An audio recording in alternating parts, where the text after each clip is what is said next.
सभी विद्यार्थियों को मेरा नमस्कार। तो आज की वीडियो में हम प्रारंभ करेंगे जो हमारा व्याकरण का अध्याय है वर्ण प्रकरण।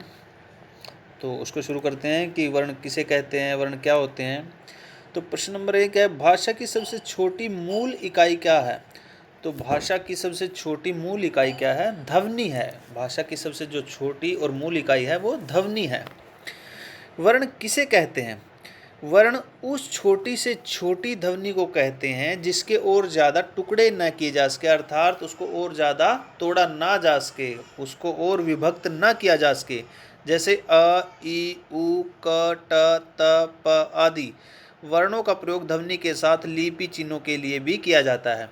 तो आप लोगों को जैसे ये क, ट, त, प, इनके नीचे जो आपको एक हलंत का निशान दिखाई दे रहा है, इसको बोलते हैं हलंत। जो ये चिन्ह दिखाई दे रहा है, इसमें से जो स्वर है वो निकाल दिए गए हैं, इसलिए अब क्या है, पूर्णतः व्यंजन है। अर्थात व्यंजन जो होते हैं वो स्वरों से निर्मित होते हैं। वर्ण के महत्व पर प्रकाश डालिए। वर्ण भाषा के मौखिक तथा लिखित दोनों रूपों के प्रतीक है।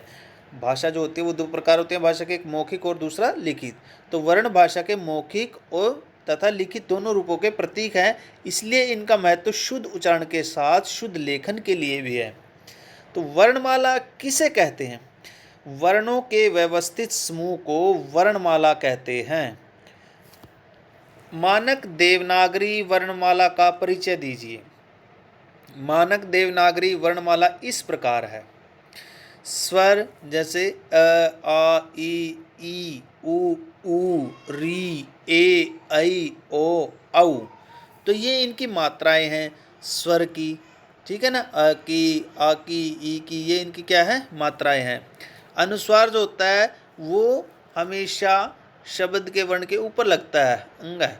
और विसर्गे जो दो पीछे आपको चिन्ह दिखाई दे, विसर्गों के निशान है। व्यंजन जो होते हैं क, ख, ग, घ, ङ।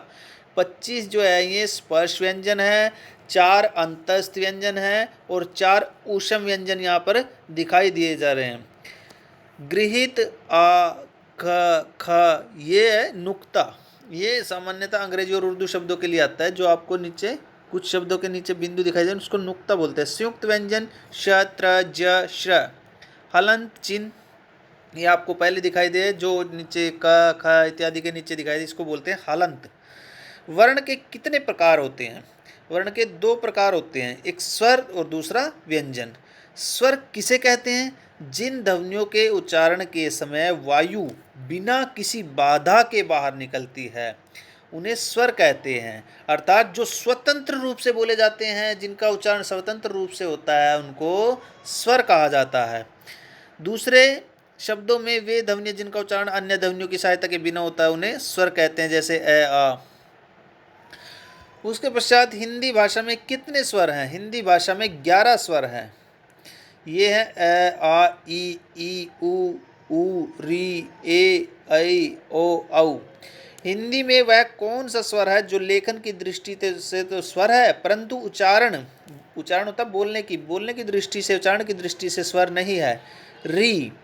उच्चारण की दृष्टि से स्वर न होते हुए भी री को स्वर क्यों माना गया है? क्योंकि अन्य स्वरों की तरह इसका भी मात्रा चिन्ह री होता है, हालांकि उच्चारण की दृष्टि से यह री की तरह उच्चारित होता है। उच्चारण में लगने वाले समय के आधार पर स्वरों के कितने भेद होते हैं?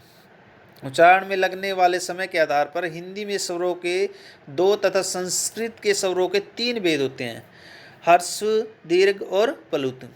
तो जिन स्वरों के उच्चारण में एक मात्रा का समय लगता है उन्हें ह्रस्व स्वर कहते हैं। ये संख्या में 4 हैं, ए, ई, उ, री। इन्हें ही छंद शास्त्र में लघु वर्ण कहा गया है।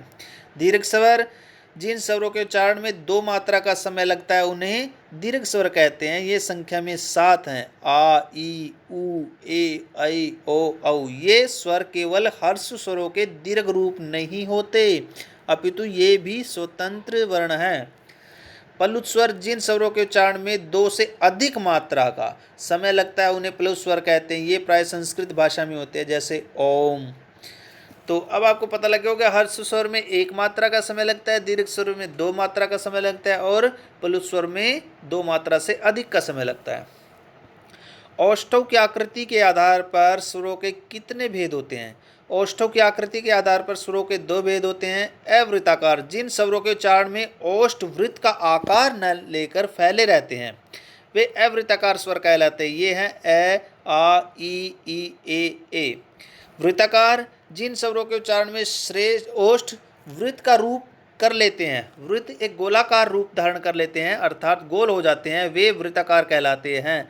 ये हैं उ, औ, औ। जीवा तथा मुख विवर की सक्रियता के आधार पर स्वरों के कितने भेद होते हैं? जीवा तथा मुख विवर की सक्रियता के आधार पर स्वरों के 4 भेद होते हैं। विवृत, जब मुख विवर पूरा खुला हो अर्थात जीवा अपने स्थान पर निष्क्रिय पड़ी हो, जैसे आ। दूसरा है अर्धविवृत, जब जीभ मुख विवर के 1/3 भाग तक ऊपर उठी हो तथा मुख विवर केवल 1/3 खुला रहे, जैसे ए, ओ।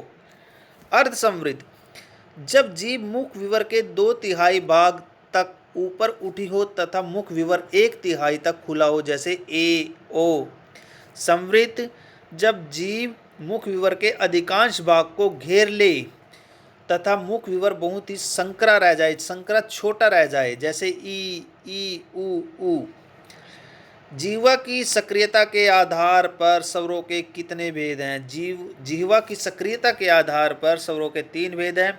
अग्र स्वर, वे स्वर जिनके उच्चारण के समय जीवा का अग्र भाग, अग्र होता है आगे का जो भाग, कुछ ऊपर उठा हुआ हो उसे अग्र स्वर कहते हैं, जैसे ई, ए।